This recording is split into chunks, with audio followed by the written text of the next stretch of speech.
नमस्कार, स्वागत है आपका हमारी खास पेशकश में और मैं हूं आपके साथ नेहा दुबे।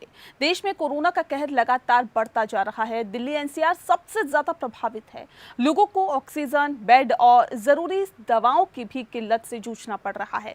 ऐसे में दिल्ली के कुछ अस्पतालों के फैसले से समस्या और भी ज्यादा विकराल होती जा रही है। दिल्ली के बत्रा अस्पताल में ऑक्सीजन की कमी से 12 मरीजों की मौत हो गई थी। अस्पताल में अभी भी ऑक्सीजन की सप्लाई ठीक से नहीं हुई है, लिहाजा अस्पताल प्रबंधन ने नए दाखिले रोक दिए हैं। बत्रा अस्पताल का कहना है कि सरकार को भी बता दिया गया है कि लिमिटेड ऑक्सीजन की सप्लाई में काम नहीं कर सकते हैं। अस्पताल की योजना अब मरीजों को डिस्चार्ज करने की है और पहले जहां 327 लोगों का इलाज किया जा रहा था, वहीं अब मरीजों की तादाद घटकर 200 से 220 करने की प्लानिंग की जा रही है। इसके अलावा दूसरे कई अस्पताल भी ऑक्सीजन संकट से जूझ रहे हैं। जिन अस्पताल में ऑक्सीजन का संकट है, उनमें से दो बच्चों के अस्पताल भी है। आपको बता दें कि इन अस्पतालों का कहना है कि उनके पास कुछ ही घंटों की ऑक्सीजन बची है। जयपुर गोल्डन अस्पताल में भी ऑक्सीजन की कमी से 20 मरीजों की मौत हो गई थी। दिल्ली सरकार का भी मानना है कि उसे जरूरत के मुताबिक ऑक्सीजन नहीं मिल पा रही है। वहीं दूसरी तरफ उत्तर प्रदेश के मुख्यमंत्री योगी आदित्यनाथ ने बेड की कमी दिखाकर कोविड पॉजिटिव मरीजों का इलाज न किए जाने की घटनाओं पर कड़ी नाराजगी जताई है। सीएम योगी आदित्यनाथ ने कहा है कि किसी भी जिले में बेड का अभाव नहीं है, फिर भी बेड के अभाव में मरीजों को इलाज से वंचित रखने की अगर घटनाएं सामने आती है तो ये संवेदनहीनता है। उन्होंने कहा कि अगर सरकारी अस्पताल में बेड खाली नहीं है तो निजी अस्पताल में इलाज की सुविधा दिलाई जाए। पिछले साल सुप्रीम कोर्ट ने केंद्र को आदेश दिया था कि कोई भी मरीज अस्पताल के दरवाजे से इसलिए वापस नहीं होना चाहिए कि कोरोना के इलाज का खर्चा काफी ज्यादा है। सुप्रीम कोर्ट ने कहा कि वे कोरोना के इलाज के लिए कीमत को रेगुलेट नहीं कर सकती है, क्योंकि हर राज्य की स्थिति अलग अलग है। अदालत ने केंद्र सरकार से कहा कि वह याचिकाकर्ता और प्राइवेट अस्पतालों के प्रतिनिधियों से मिले और तय किया जाए कि क्या कोरोना इलाज की कीमत रेगुलेट करने के मामले में राज्यों के लिए दिशा निर्देश जारी हो सकता है। वहीं सुप्रीम कोर्ट ने केंद्र सरकार को दिल्ली में ऑक्सीजन की आपूर्ति आज मध्य रात्रि या उससे पहले करने का आदेश दिया है। सुप्रीम कोर्ट ने यह भी कहा है कि केंद्र अस्पतालों से अब दाखिले के लिए राष्ट्रीय नीति भी बनाए और जब तक नीति ना बने तब तक निवास प्रमाण पत्र के अभाव में किसी अस्पताल में भर्ती करने और दवाओं से इनकार न किया जाए। बहरहाल सवाल ये है कि क्या अस्पताल इस तरह मरीजों का दाखिला करने से इनकार कर सकते हैं? व्यवस्था पर नजर रखने के लिए मेडिकल ऑफिसर्स को नियुक्त करना कितना कारगर है? ऐसे में सरकार की भूमिका क्या कुछ होनी चाहिए? सरकार को अस्पतालों को कैसे सपोर्ट करना चाहिए? सुप्रीम कोर्ट के आदेशों से कितना बदलेगी तस्वीर? इन तमाम सवालों का करेंगे पड़ताल।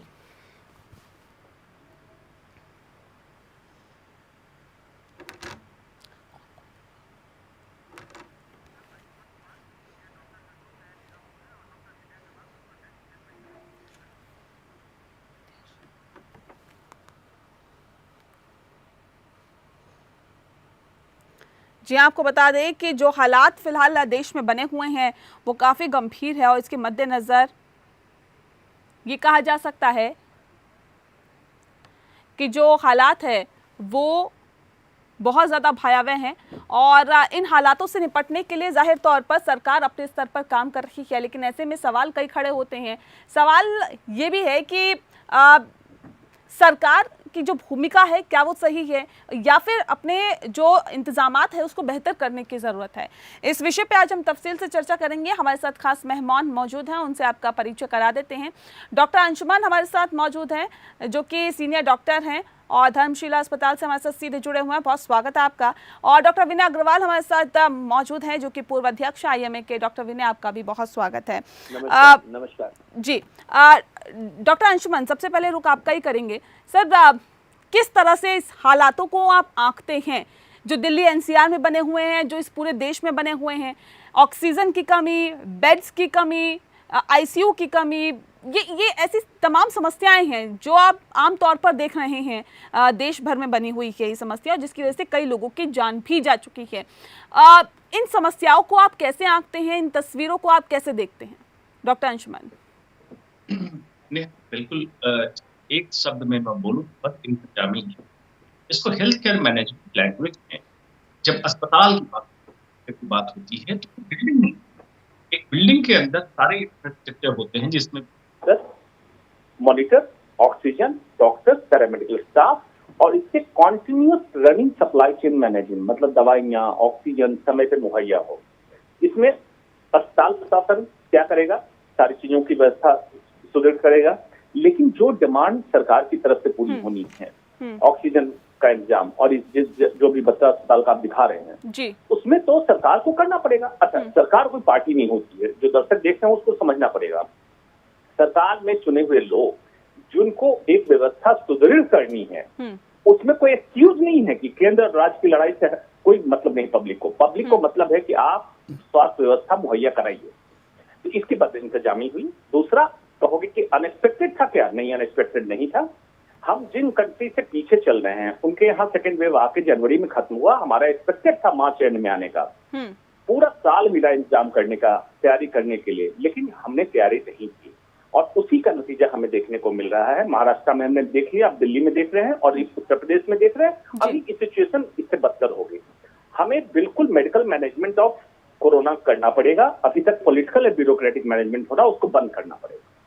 बिल्कुल, हालात को बेहतर करना पड़ेगा। लेकिन डॉक्टर विनय, आपसे मैं जानना चाहूंगी कि क्या अस्पताल इस सिचुएशन में, जो हालात और जो स्थितियां फिलहाल बनी हुई है देश भर में, क्या अस्पताल इस तरह मरीजों को दाखिला करने से इनकार कर सकते हैं क्या? अगर उनके पास व्यवस्था नहीं है, बेड्स नहीं है, ऑक्सीजन नहीं है, आईसीयू नहीं है, तो क्या वो इनकार कर सकते हैं, मना कर सकते हैं? आपकी बात में आपका जवाब भी मिला हुआ है।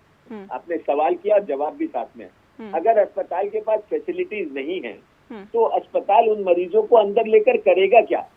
आप देखिए, 3 तरीके के इस पूरी लड़ाई में 3 स्टेक होल्डर्स हैं। जनता है, डॉक्टर्स हैं और सरकार है।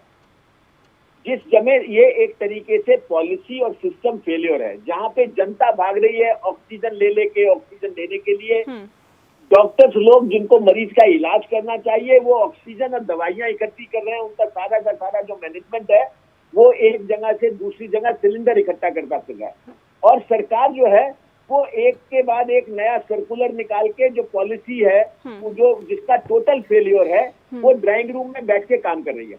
मैं बड़ा स्पष्ट हूँ, मेडिकल एक्टिविस्ट हूँ, इसलिए साफ साफ बोलता हूँ, बिल्कुल राइट। मेरे को कहना यह कि जब तक ये तीनों स्टेक होल्डर्स अपनी जिम्मेदारी नहीं समझेंगे तब तक कोरोना से आप निजात नहीं पा सकते।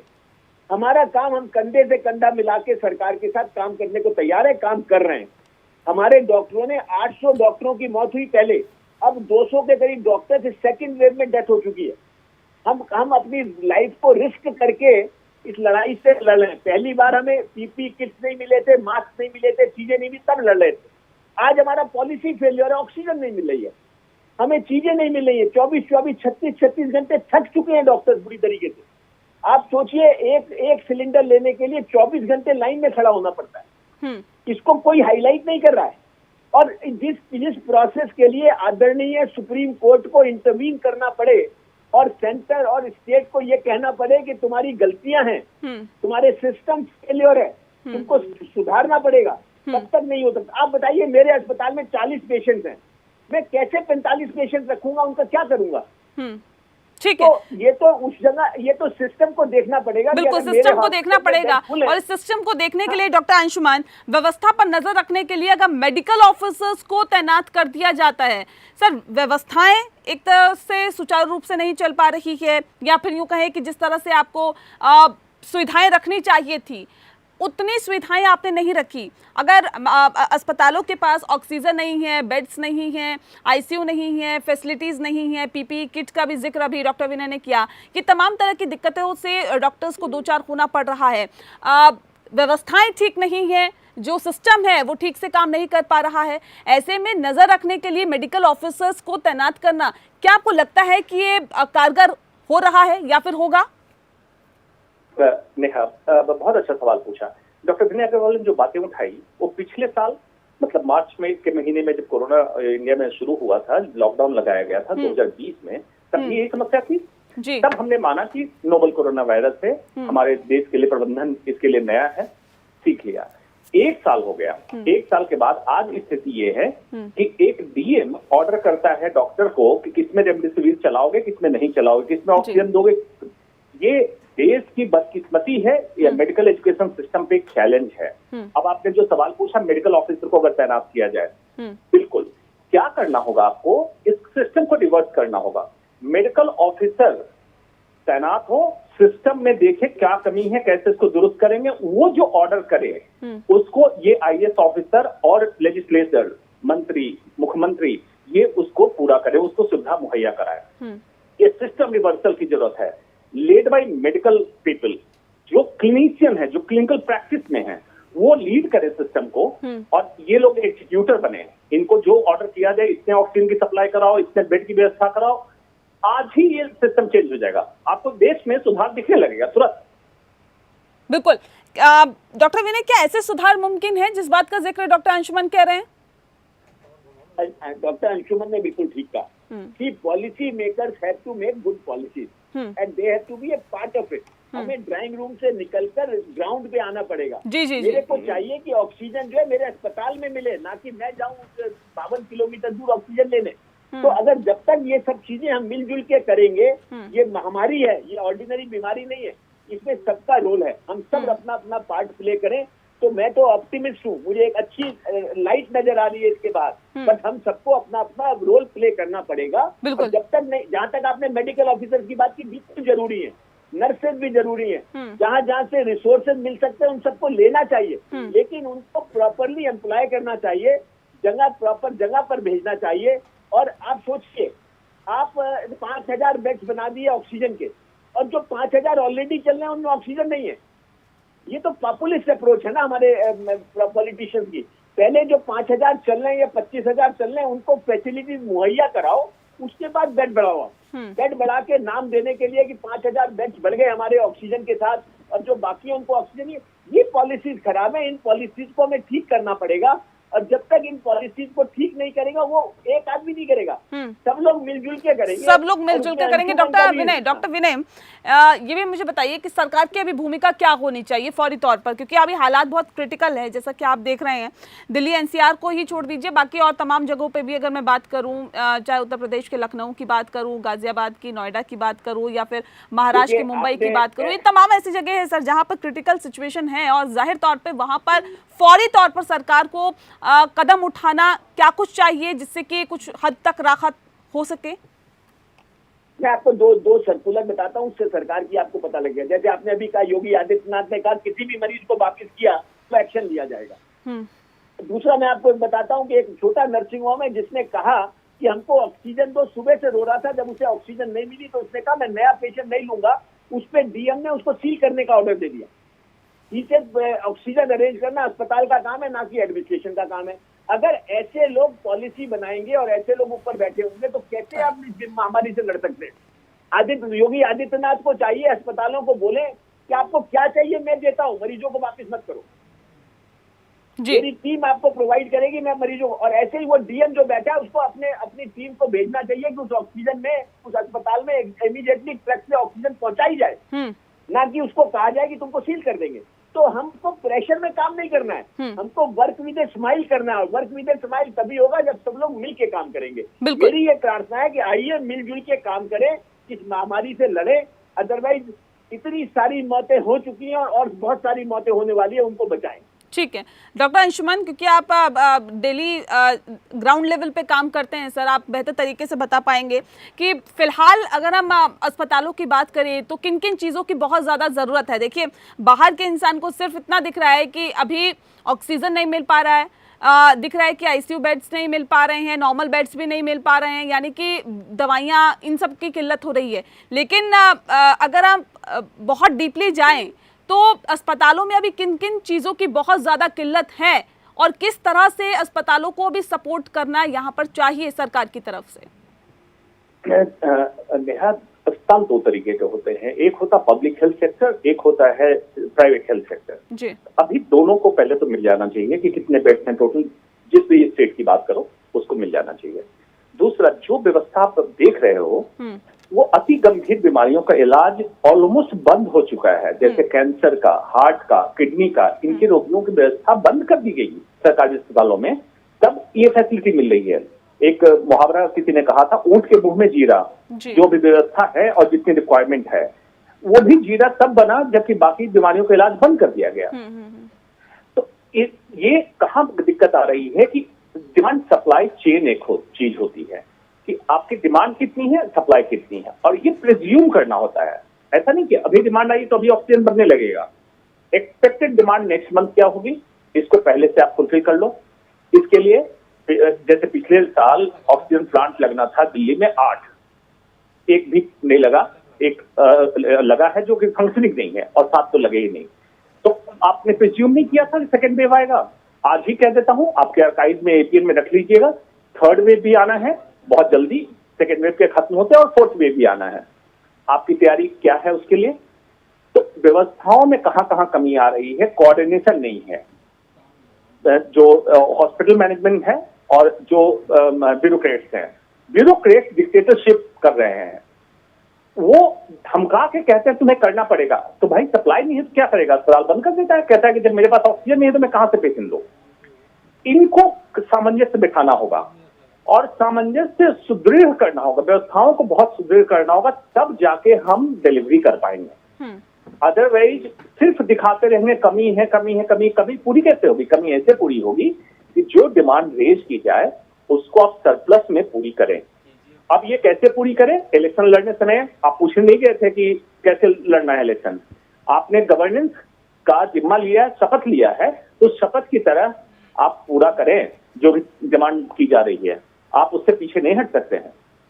बिल्कुल, उससे पीछे हटना भी नहीं चाहिए। डॉक्टर विनय, सवाल इस बात को लेकर है कि सुप्रीम कोर्ट के आदेश के बाद क्या आपको लगता है या एक उम्मीद, एक आस जगी है कि कुछ हद तक तस्वीर बदलेगी? देखिए, डेफिनेटली बदलेगी। आफ्टर ऑल ये सिचुएशन हमेशा के लिए नहीं रहनी है। धीरे धीरे चीजें थोड़ी सी सुधरी भी हैं और आगे भी सुधरेंगी, ऐसा मेरा पूरा विश्वास है। मुझे लगता है कि इसमें सुप्रीम कोर्ट को इंटरवीन ना करके अगर एडमिनिस्ट्रेशन पहले ध्यान देता तो शायद इस सिचुएशन में हम नहीं आते। लेकिन चलिए, जब भूल हुई, जब सुधार हुआ, अब सुप्रीम कोर्ट ने आज रात तक का टाइम दिया है सरकार को, और तो ये भी कहा है कि जो रिक्वायर्ड ऑक्सीजन है वो सब जगह पहुंचाई जाए। अब सरकार का काम है कि उसका प्रॉपर डिस्ट्रीब्यूशन कैसे होता है। उनको ये भी देखना पड़ेगा कि छोटे हॉस्पिटल्स हैं, नर्सिंग होम्स हैं, उनकी सप्लाई जो है कहाँ से हो रही है, सुचारू रूप से होनी चाहिए। इन सब चीजों पे जब देखेंगे तो मिलजुल के मुझे लगता है कि हम आगे इस लड़ाई को अच्छे सक्षम तरीके से लड़ सकेंगे। तो इस बात में मुझे कोई दो राय या शक नहीं। डॉक्टर अंशुमन, अभी एक हाल ही में मामला सामने आया है, ताज़ा मामला यही है कि कर्नाटक के एक अस्पताल में ऑक्सीजन देरी से पहुंचने की वजह से अस्पताल में 24 कोविड मरीजों की मौत हो गई। इससे पहले सर हमने देखा कि किस तरह से जयपुर गोल्डन में भी मौतें हुई थी, ऑक्सीजन की कमी से ही हुई थी, और ऐसे तमाम और हॉस्पिटल्स हैं जहाँ पर ऑक्सीजन की कमी से मौतें हुई है। सर, सवाल इस बात को लेकर है, देखिए आम जनता तो सिर्फ यही उम्मीद करती है कि उसे व्यवस्थाएं बेहतर मिले और स्वास्थ्य सुविधाएं मिले, लेकिन अस्पताल कह रहा है कि इसमें हमारी कहाँ खामी है, क्योंकि ऑक्सीजन नहीं पहुंच पा रही है, तो अब हम क्या करें, कहाँ से दें? किसकी खामी है, किसकी कमियां हैं और किस वजह से इस तरह की दिक्कतों का सामना लोगों को करना पड़ रहा है, मौतें हो रही है? नेहा, अपफ्रंट बता रहा हूं, अपफ्रंट, किसी को अच्छा लगे किसी को बुरा लगे, जो सरकार जो बोलते हैं ना, जो सिस्टम आप लोग मीडिया वाले बोलते हो, सिस्टम क्या होता मालूम है? चुने हुए लेजिस्लेचर, एग्जीक्यूटिव और जुडिशरी, 3 लोग मिलकर बनाते हैं सरकार। हर चीज में जुडिशरी को इंटरफेयर करना पड़ता है कि तुम ये करो, ऑक्सीजन मुहैया कराओ, ये करो। ये एग्जीक्यूटिव अफसरशाही, तानाशाही में बैठे हुए हैं, और जो जीते हुए नेता हैं वो अपने को राजा समझने लगे हैं, जबकि ये नहीं समझते, भूल जाते हैं डेमोक्रेसी में है। इन दोनों को कभी चीजों को लाइटली लिया नहीं, हेल्थ को प्रायोरिटी कभी समझा नहीं, और हर बार क्या होता है कि बैकअप इनको प्राइवेट से मिल जाता है तो समझते हैं कि सरकारी संस्थान चले ना चले, जैसे चल रहा है चलने दो। ऐसे नहीं होगा। स्वास्थ्य सुविधाओं को सुदृढ़ करना पड़ेगा। पिछले साल भी मैंने कहा था, इस साल तो और कह रहा हूं कि अब तो दिख रहा है पब्लिक को, पब्लिक डिमांड करे अपने अपने एमएलए से, अपने एमपी से कि स्वास्थ्य सुविधाएं सुदृढ़ कीजिए। इसी के लिए आपको चुन के भेजा है। और हेल्थ बजट आता है, कहां जाता है हेल्थ बजट? और अभी इमीडिएट क्या करना पड़ेगा, अगर पूछोगे मुझसे वन लाइन सॉल्यूशन, मैं कहूंगा मेडिकल टास्क फोर्स का गठन करो, जिसमें प्राइवेट में जैसे डॉक्टर विनय अग्रवाल हैं, बहुत एक्सपीरियंस अनुभवी हैं, ऐसे डॉक्टरों को पकड़ो और आर्मी के डॉक्टरों को लो, दोनों को मिला के एक टीम गठित करो और जैसे दिशा निर्देश दें, इनको एक आईएएस ऑफिसर, ब्यूरोक्रेट्स और नेताओं को उस तरह से पूरा करने का हो। देखो सुधार 1 महीने में ना दिख जाए तो बता देना, आज मेडिकल टास्क फोर्स का गठन हो, 1 महीने में चेंज दिख जाए। बिल्कुल सुधार करने की तरफ तो कदम बढ़ाना ही है डॉक्टर अंशुमन, लेकिन डॉक्टर विनय एक सवाल इस बात को लेकर है कि सुप्रीम कोर्ट ने भी कहा है कि लॉकडाउन पर विचार करना चाहिए। इससे पहले हमने देखा कि हाई कोर्ट ने भी कहा था कि लॉकडाउन पर विचार करना चाहिए। सर एज अ डॉक्टर आपको क्या लगता है कि देश में वाकई क्या लॉकडाउन की जरूरत है, क्या लॉकडाउन पर विचार करना चाहिए, क्योंकि जो हालात है उसमें लोगों को घर में कैद करना फिलहाल कितना जरूरी है?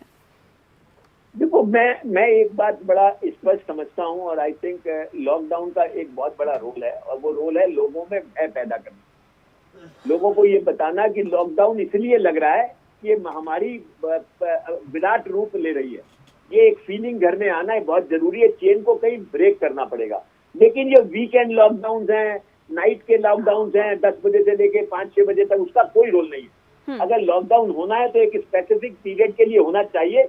इस लॉकडाउन का मतलब ये नहीं है कि एसेंशियल सर्विसेज को आप हटा दो, इस लॉकडाउन का ये मतलब नहीं है कि आप जो है टोटल इकोनॉमी को शट डाउन कर दो, बट एक फेज्ड वे में अगर आप लॉकडाउन लाएंगे जिससे कि कम से कम जो कुछ सर्विसेज जो हैं जो आवश्यक नहीं है उन आवश्यक सर्विसेज पे रोक लगाया जा सके। मैं ये भी समझता हूँ कि ज्यादा समय तक लॉकडाउन नहीं रह सकता, लेकिन हाँ उन चीजों को हम इम्प्लीमेंट कर सकते हैं अगर फेज्ड वे में हम लॉकडाउन को इम्प्लीमेंट करें। कितना इत्तेफाक रखते हैं डॉक्टर अंशुमन आप डॉक्टर विनय की बातों से? डॉक्टर विनय की बात में इत्तेफाक रखता हूँ। दोबारा मैं कहता हूँ, पिछले साल भी आपके चैनल पे मैंने कहा था, लॉकडाउन के 3 पर्पस है, 3 उद्देश्य होते हैं, मिटिगेशन, अल्पीकरण, प्रिपेयर्डनेस और टेस्टिंग। अब पिछले साल नहीं प्रिपेयर्डनेस मतलब तैयारी कर पाए तो इस बार फिर लॉकडाउन कीजिए, लेकिन बिल्कुल इत्तेफाक रखता हूँ डॉक्टर विनय अग्रवाल से कि ये वीकेंड लॉकडाउन, रात नाइट कर्फ्यू, ये सब तमाशेबाजी है।